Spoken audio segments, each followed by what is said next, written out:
Hi everyone, welcome to your IELTS listening practice test. Before we start, please follow these 5 instructions carefully.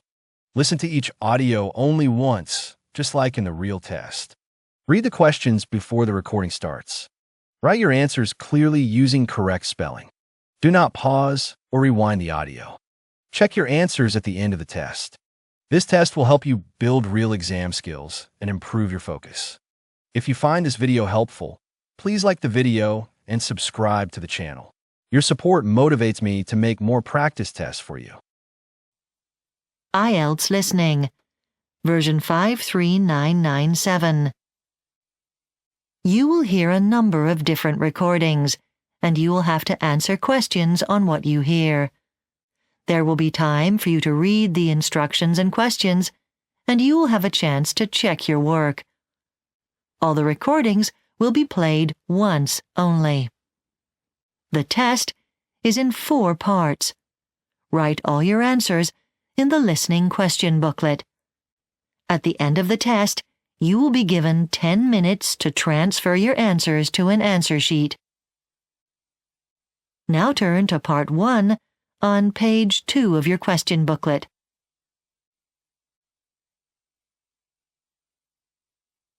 Part 1. You will hear a woman talking to a builder who is going to do some building work at her house. First, you have some time to look at questions 1 to 4.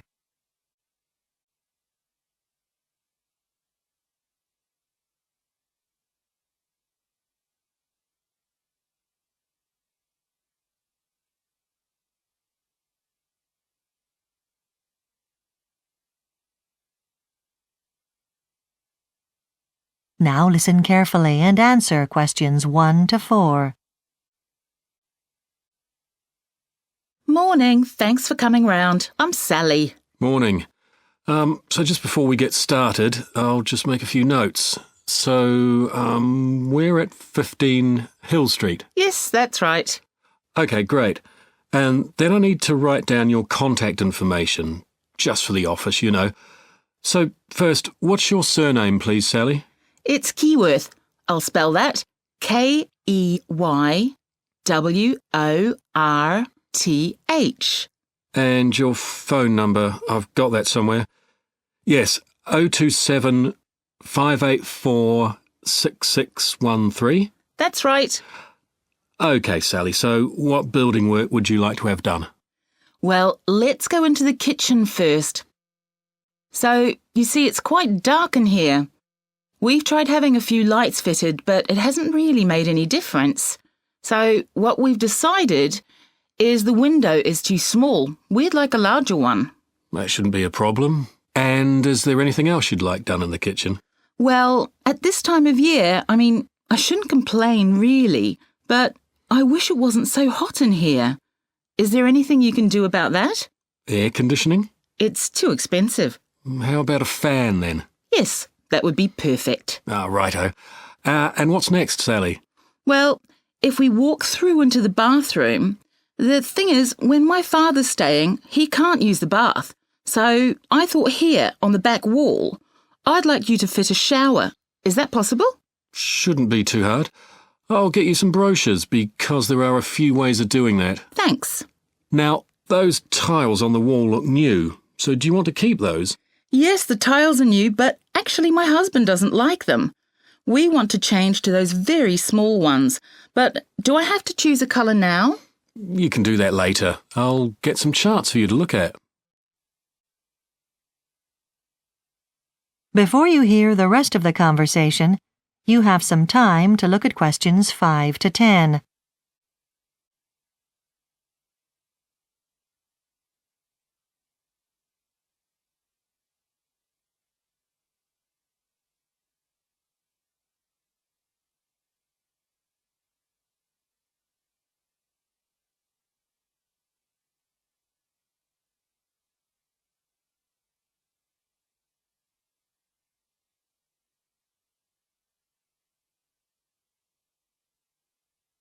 Now listen and answer questions 5 to 10.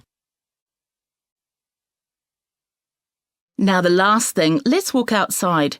I need to show you some things outside the house. Righto. Oh, nice garden. And the fence looks in good condition. Yes, it's new, but the thing is the gate. It's too low. You have to bend down to open it. We need something that's higher. Right, I'll see to that. Then the other thing is the garage here. We had a break-in, actually. Yeah, I can see. The door should be fine, but the lock. I'll replace that, shall I? Yes, thanks. Then also, if you step back here and look up on the roof, you can see that it's damaged. Did that happen in the storm a couple of weeks ago? Yes, that's right. I'll get up there and take a look at that then. That might be quite a big job, but I'll get back to you once I've had a look. OK. I can see that your rain gutter is broken as well. Can you fix that? Well, I'll need to replace it, maybe with a steel one. It'd be stronger. No, plastic will be fine, thanks. It's cheaper. OK. And that's everything, I think. Is there any other information you need? What about a start date? Well, I'm completely booked all April, and I've got a job on May the 5th. That'll be a few days, so let's say May the 8th. OK. Now, what about a key in case you're out? We have a security code. I'll give you that. It's a mix of letters and numbers. The code is AG4176. Got that. OK, we'll organise some... That is the end of Part 1. You now have 1 minute to check your answers to Part 1.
Part 2.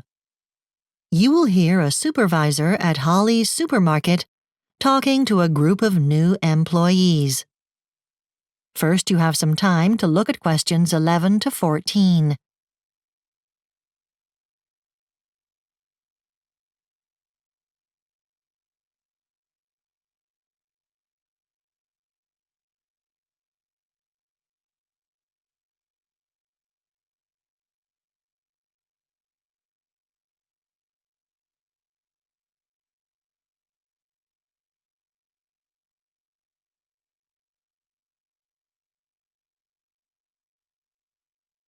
Now listen carefully and answer questions 11 to 14. Welcome to Holly's supermarket.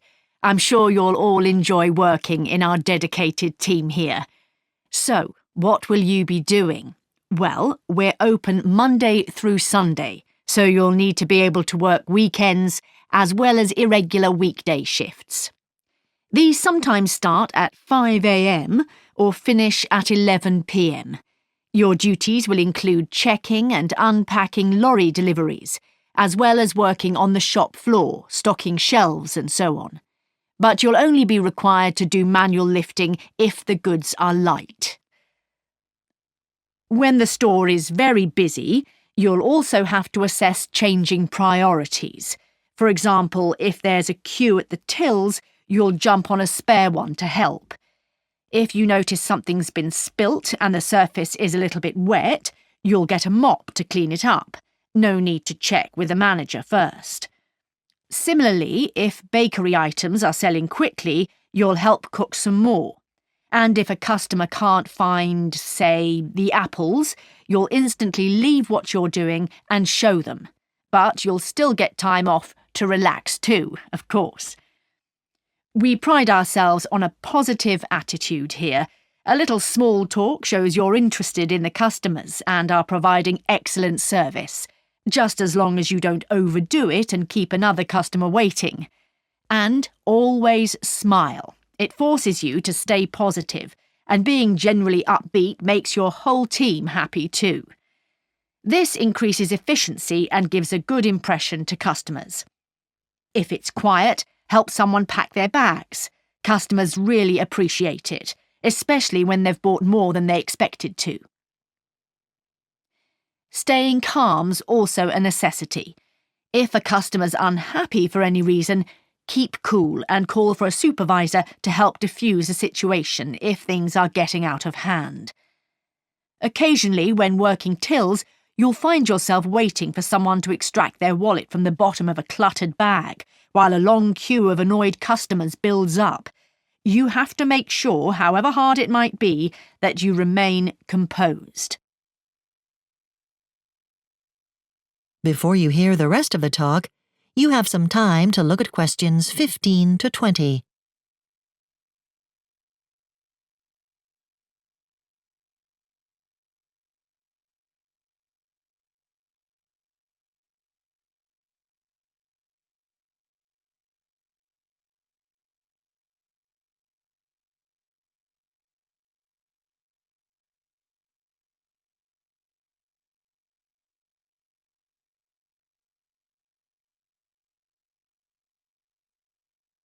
Now listen and answer questions 15 to 20.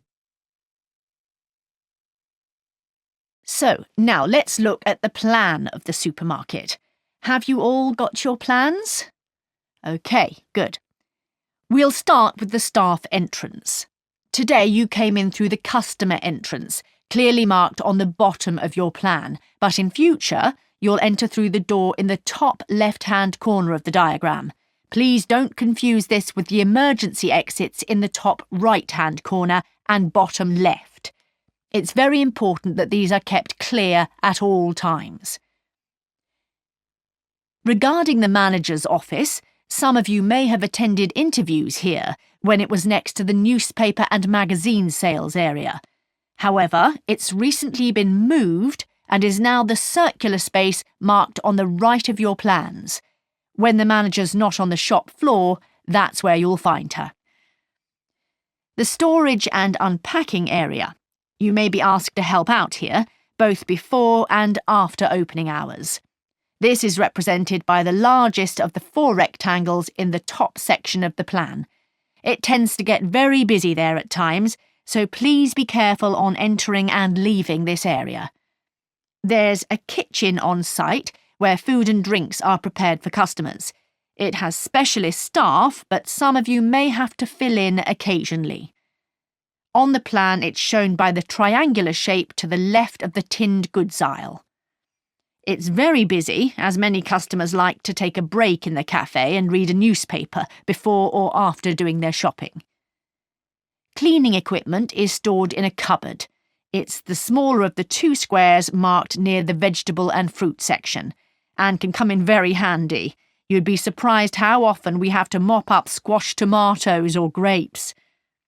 Finally, you'll be pleased to know there's a separate staff relaxation area. This is at the top of your plan, between the frozen goods section and the exit. As well as comfortable chairs, there's also a microwave for heating up snacks and a drinks dispenser.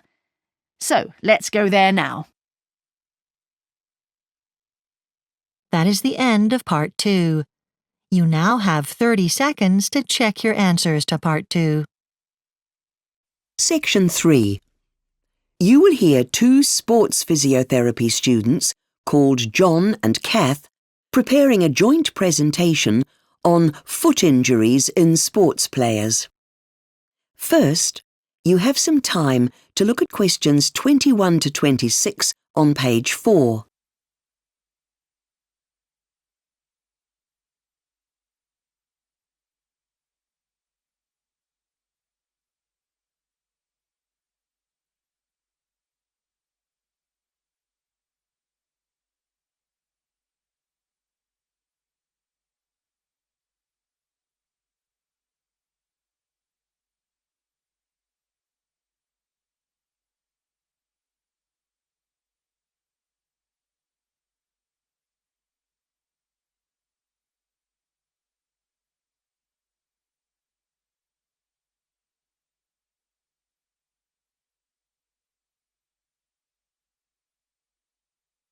Now listen carefully and answer questions 21 to 26. I've had a look at your draft presentation plan and compared it with mine, Kath, and we seem to have the same basic structure. We've both included the same 3 main sections, that's the anatomy of the foot, the injuries and the treatment, and we've organised our presentations in the same way. But the types of sports we've chosen to illustrate the possible injuries aren't the same. I'll deal with the anatomy bit. I've got notes and a handout on that from Professor Gilligan's lecture. Oh, I was hoping to do that. I've downloaded some useful stuff. I do think we should limit this section, though. We don't want to spend much time on anatomy when the main focus is on the treatment. That's true, but in the last section, maybe the two of us could show how some of these therapies actually work. I could be the patient and you could do the treatment. Good idea, because it's hard to find pictures as injuries are mostly internal. It would be good to hear some first-hand accounts from injured athletes too. Yeah, but we don't have time. No. Should we then discuss different types of heel injury? It's worth pointing out that these vary enormously in how bad they are. It might be just a pulled muscle, or a bone injury which needs surgery. Sometimes only an expert can tell the difference. Excellent. I'll do the slides on that. Leave that one to me. Now, what about causes of heel injuries? Well, it's easy enough to list them. Overuse, improper footwear. Yes, incorrect running style. They're all relevant, but for simplicity, let's just pick one cause. Say, stuff about changing your training habits suddenly. You mean like suddenly doing a lot of mountain training? Yes, that's a good idea. And there was research on that in the latest edition of Physio Journal, wasn't there? Professor Gilligan recommended it to us. Great. You can leave the bit on stretching techniques to me. I really like all that stuff. So, what's going to be your approach there? Well, I'll summarise all the various techniques with visual support, and then I'll make the point that the stretching should be carefully managed. Obviously, you have to be careful not to overstretch and to stretch only when your muscles are warmed up.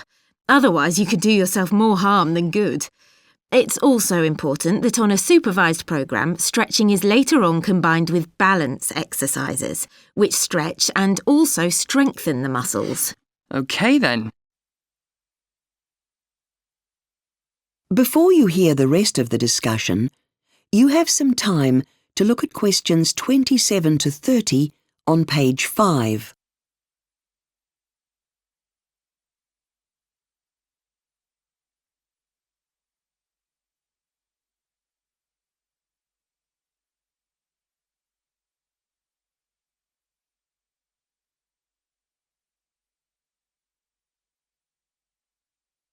Now listen and answer questions 27 to 30.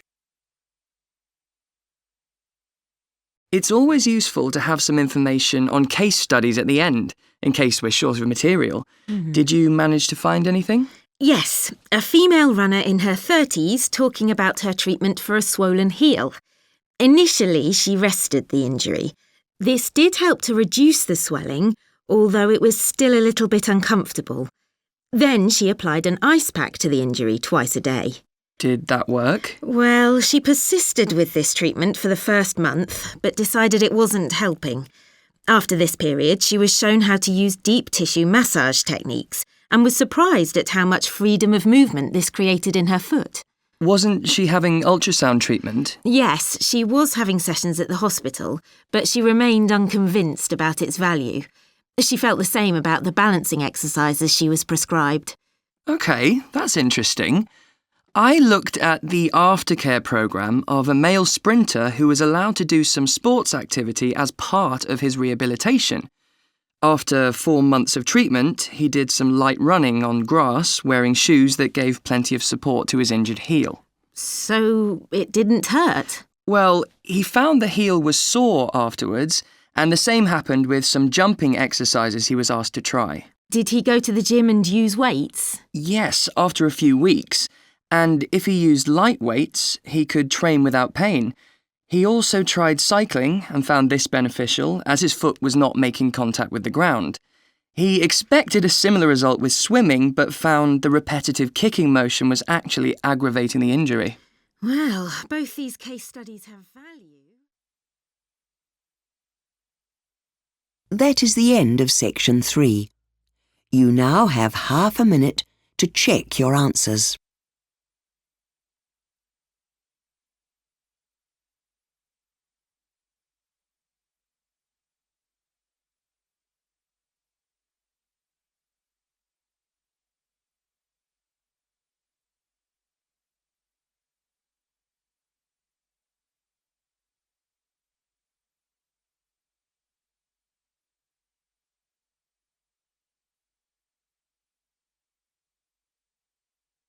Now turn to section 4 on page 6.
In the last lecture, we looked at managing a project to completion. Today, we're going to be looking at a way of judging just how successful your project has been. It's called the after-action review process. A typical project review is completed long after the project is finished, and so it's too late to change the outcome. Wouldn't it be better to evaluate it along the way so you can learn from your mistakes at each stage and improve on them? It was for this reason that the Army devised the after-action review process as a way for everyone to learn quickly from experiences in the field. Okay, so what are the benefits of using an after-action review? Firstly, it's not just limited to very large or very formal projects, but is useful for all sorts of things. For example, you may want to use it to debrief following a staff meeting or any other regular operational function. In the same manner, it's an extremely effective tool to use following a safety incident and can reveal important lessons so that accidents can be avoided in the future. So you can see that this would definitely be a positive step for any business. An added benefit of the review is that because the focus is on learning, it really improves communication within working groups. So let's have a look at what an after-action review is. It's a structured session or meeting that does the following. It focuses on the resulting outcomes and the reasons for these. It encourages active participation among the team and, very importantly, emphasises how vital it is for the team to trust one another.